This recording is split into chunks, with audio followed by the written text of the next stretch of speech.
আসসালামু আলাইকুম। নতুন আরেকটি ভিডিওতে স্বাগত জানাচ্ছি। জ্ঞানবাড়ির পক্ষ থেকে আজকের একটি খুবই গুরুত্বপূর্ণ অঙ্ক নিয়ে কথা বলব। সেটি হচ্ছে একটি থলিতে ৬টি নীল বল, ৮টি সাদা বল এবং ১০টি কালো বল আছে। দৈবভাবে একটি বল তুললে সেটি সাদা না হওয়ার সম্ভাবনা কত?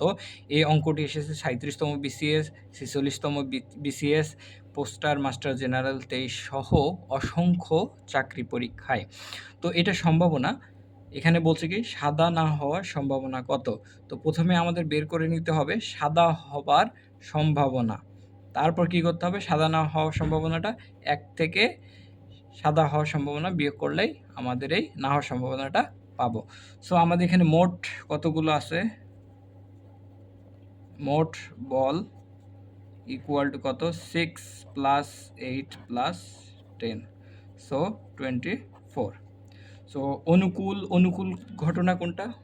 আমাদের অনুকূল ফলাফল কোনটা? আমরা কি নিয়ে কাজ করব? সাদা বল নিয়ে। সো অনুকূল ফলাফল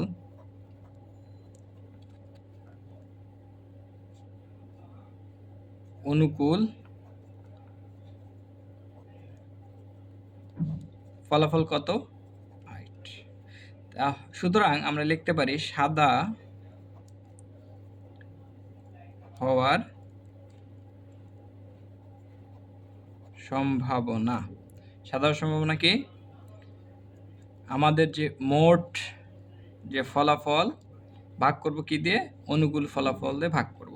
তাহলে আমাদের এখানে আমরা এটা যদি ক্যালকুলেশন করি 1/3, 3 8 24। সো এটা সাদা হওয়ার সম্ভাবনা। সুতরাং সাদা না হওয়ার সম্ভাবনা কত? সাদা না হওয়ার সম্ভাবনা এটা করতে গেলে কি করতে হবে আমাদের? 1 মাইনাস এই যে সাদা হওয়ার সম্ভাবনা, সাদা হওয়ার সম্ভাবনা। সো এখানে 1 সাদা হওয়ার সম্ভাবনা কত? 1/3। সুতরাং আমরা যদি লসাগু করি 3, সুতরাং আমরা যদি এখানে লসাগু করি কত আসবে? 3, তাই না? 3 আসবে, এখানে 3 মাইনাস 1, সুতরাং হচ্ছে 2/3। সুতরাং সাদা না হওয়ার সম্ভাবনা হচ্ছে 2/3। Thank you. আসসালামু আলাইকুম।